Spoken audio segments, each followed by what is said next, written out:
Hi, Dr. Rick here, Minnesota Land Rover Club with the Proud Rhino backdoor rack here.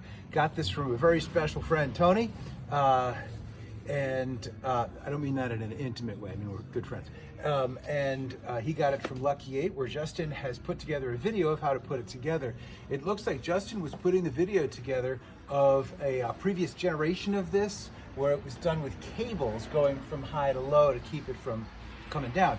This looks like an uprated version that's with these metal bars instead, and that sounds like an upgrade because the cables probably stretch, and that's not going to stretch, not with what I'm going to put on here. And we're going to the Vikings-Lions game tomorrow, and tailgating is really important to my wife before a football game. I don't really like football, but I like tailgating. It's like overlanding for like 3 hours. So we were putting this all together and following Justin's video where he recommends that it would be about a 10-minute job. And I said to my daughter, who's helping me with this, hi Grace, wow, a fast and easy Land Rover job. This'll be something. So we start putting it together, following his typical directions about the spacers around here. Goes like a treat. Start putting this in, following his directions very specifically. Super easy.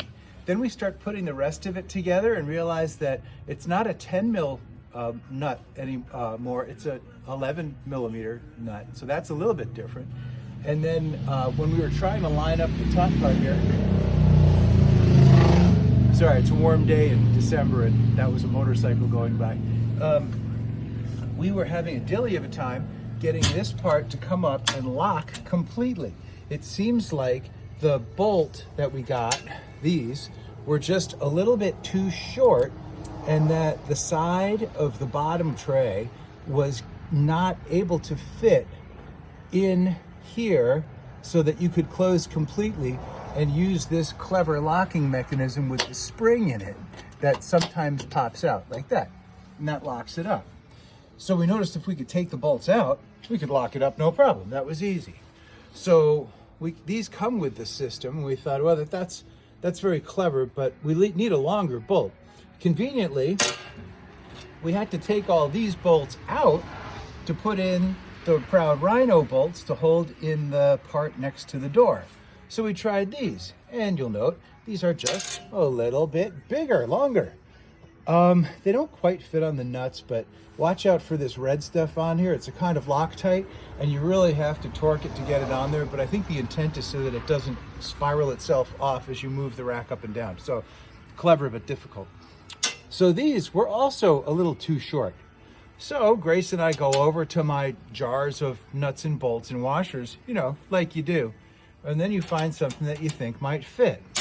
So we think that the third one is going to be long enough to give us enough space to be able to shut the Rhino rack all the way up and still be able to use these cute clicky things to lock it up.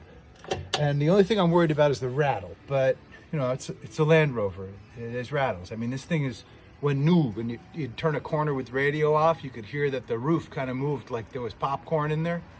So we're going to come back to this and see if we were successful.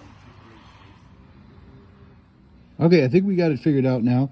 You see how the lever comes up like this, and you really need that gap right there for the side of the tray to fit between the two edges, you know, out here and in here. So what we ended up doing is putting on a much longer bolt from the bolt bucket, and there was a Nylock bolt that seemed to fit. And now what we have on both sides is a longer bolt. We put the nylon washer that comes with the kit on the outside so that it's not going to rub the paint off when it goes back and forth and back and forth. And we've got the Nylock bolt here, not so elegantly in length, but not so much that I'm going to really mess with it too much. And now it's actually functioning, and I think we've got a system. So there's that space that you need. And as this comes up, remember the inclined plane makes it move over so it'll get in the right place, and then you can locky lock. These locks have to kind of twist back and forth a little bit before they line up, so you can have it like locked unlock and then locked lock. So I think we've got it. And as usual, Land Rover project done, but maybe not so fast and easy. Signing off from here.